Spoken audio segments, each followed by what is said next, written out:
តនៈទីតែថាជាកូនខ្មែរគោរពពុកម៉ែជនជាតិខ្មែរទាំងអស់គ្នាមរតកប្រវត្តិសាស្ត្រសម្រាប់កម្ពុជាស៊ីហ្គេមប្រកួតគ្នាលើទឹកដីសវណ្ណភូមិយុទ្ធខំបុកកដោគុណខ្មែរពីបុរាណដូនតាយើងបានសល់ទុកឲ្យយើងគ្រប់គ្នាវប្បធម៌អភិរក្សនាំគ្នាការពារមិនត្រូវរុញរាស្រឡាញ់អ្វីដែលខ្មែរមា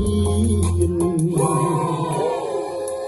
បងប្រុសប្រសង្ហាខ្ញុំសូមជម្រាបសួរចារំលែងចង់បាំងខ្មែរអង្គពីវត្តណារៀមរាបារម្ភមិនសូវស្ទាត់អូនបងរៀនបានណារំចាប់ចង់តែណាអូនជូនបានណាថ្លៃបងចង់ទៅទស្សនាប្រាសាទបុរាណស្រែយុទ្ធមួយទាំងកំបានឲ្យបានយកពីអត្ថន័យចម្លាក់នៅលើប្រាសាទគេដូចតាអស់ចាត្រៃញៀមកូនខ្មែរប្រុសស្រីសូមសន្យាខិតខំថែ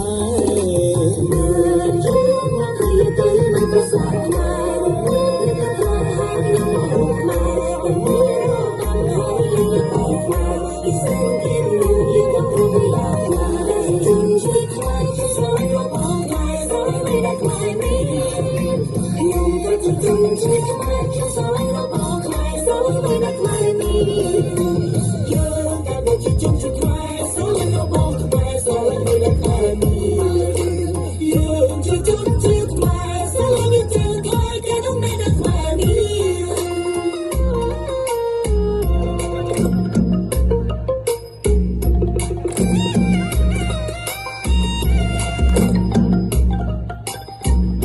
មិនមោទនៈទីតែថាជាកូនខ្មែរគោរពពុកម៉ែជនជាតិខ្មែរទាំងអស់គ្នាមរតកប្រវត្តិសាស្ត្រសម្រាប់កម្ពុជាស៊ីហ្គេមប្រកួតគ្នាលើទឹកដីសវណ្ណភូមិយុទ្ធខំបុកកដោគុណខ្មែរពីបុរាណដូនតាយើងបានសល់ទុកឲ្យយើងគ្រប់គ្នាវប្បធម៌អភិរក្សនាំគ្នាការពារមិនត្រូវរុញរាស្រឡាញ់អ្វីដែលខ្មែរមា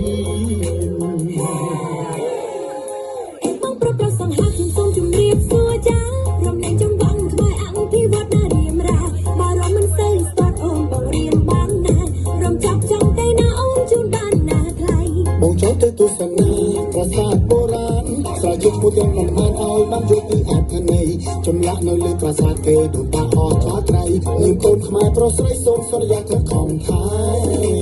មើលជឿមកគ្នាទៅនឹងប្រាសាទខ្មែរ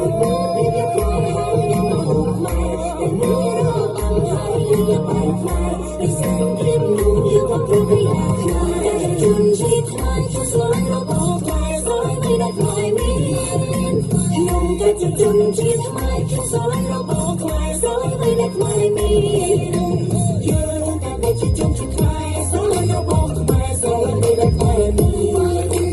យើងជាជនជាតិខ្មែរស្រឡាញ់ទៅថៃគេต้องដែលខ្មែរមានខ្ញុំជាជនជាតិខ្មែរខ្ញុំស្រឡាញ់របស់ខ្មែរស្រឡាញ់បីដែលខ្មែរមាន